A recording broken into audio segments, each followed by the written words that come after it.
Welcome to the Folktale Project. This is Dan Schulz. Today we have another North American folktale brought to us by Charles Skinner in his Myths and Legends of Our Own Land. And this is a story of the war, of the Revolutionary War, and it's one of the few stories in the collection that praises the ingenuity of a British soldier. Of course, this is an American tale, and as such, the Englishman does not meet a timely end. This is the Phantom Dragoon.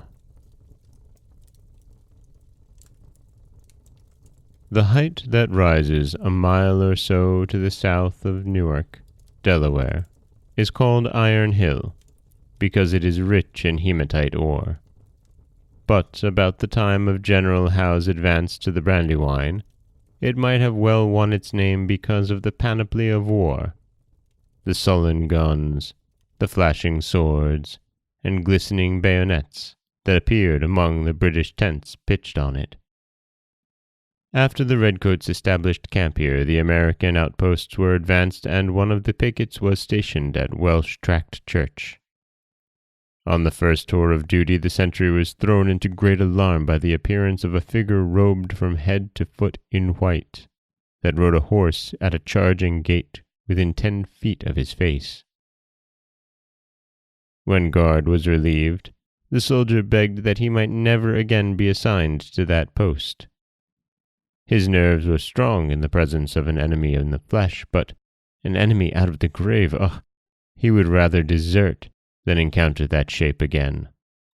His request was granted. The sentry who succeeded him was startled in the small hours by a rush of hooves and the flash of a pallid form.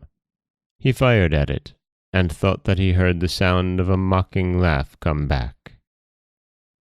Every night the phantom horseman made his rounds, and several times the sentinels shot at him without effect, the white horse and white rider showing no annoyance at these assaults.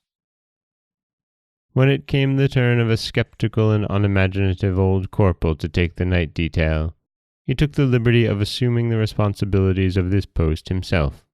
He looked well to the priming of his musket, and at midnight withdrew out of the moonshine and waited, with his gun resting on a fence. It was not long before the beat of hooves was heard approaching, and in spite of himself the corporal felt a thrill along his spine as a mounted figure that might have represented death on the pale horse came into view. But he jammed his hat down, set his teeth, and sighted his flintlock with deliberation. The rider was near, when bang went the corporal's musket, and a white form was lying in the road, a horse speeding to the distance. Scrambling over the fence, the corporal, reassured, ran to the form and turned it over, a British scout, quite dead. The daring fellow, relying on the superstitious fears of the rustics in the front, had made a nightly ride as a ghost, in order to keep the American outposts from advancing, but also to guess from elevated points at the strength and disposition of their troops. He wore a cuirass of steel, but that did not protect his brain from the corporal's bullet.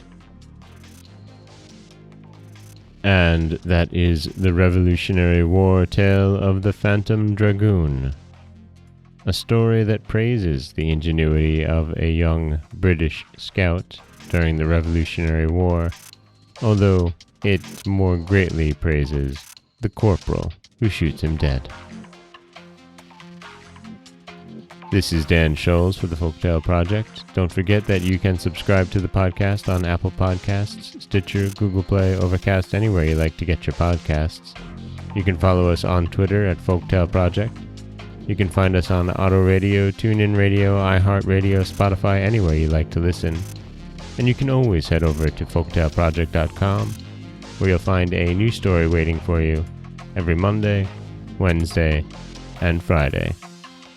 Don't forget that if you'd like to help support the podcast, you can head over to patreon.com/folktaleproject, where for as little as $1 a month, you can get early access to every story told and a little something special from me. As always, thank you so much for listening.